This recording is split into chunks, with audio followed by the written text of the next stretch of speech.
متوالي. we have successor بمعنى خليفة.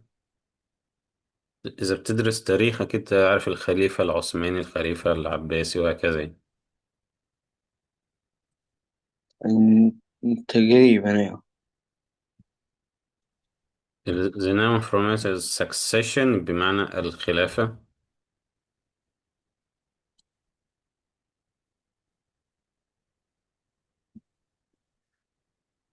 Successful students معناها طلاب ناجحين. Prepare for class. Prepare يعد أو يجهز.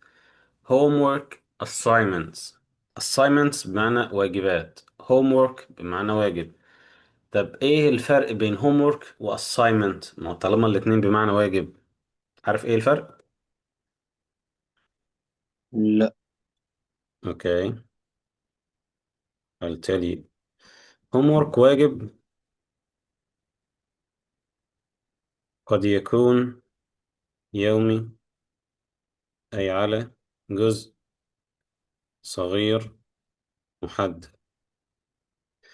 طب في العمل أو حتى في الدراسة لما يكون مثلا مطلوب منك هتعمل زي مشروع على مدار الترم، فده يعتبر واجب انت هتعمله. بس هل هتقول homework ولا assignment لأن دي على مدى أكبر؟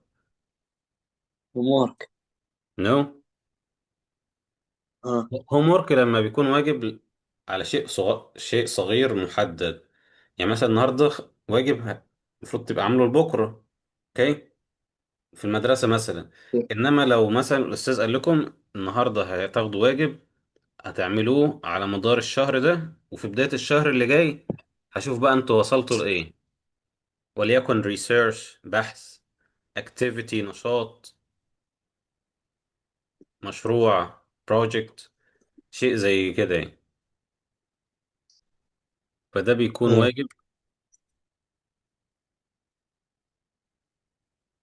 على جزء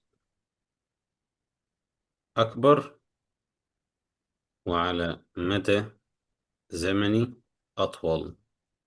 اوكي، ده الفرق بين homework و assignment. class discussions مناقشات في الفصل. attend بمعنى يحضر.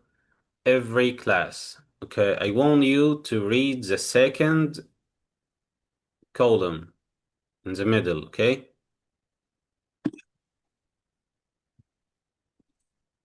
can you أقرأ. read? pay clothes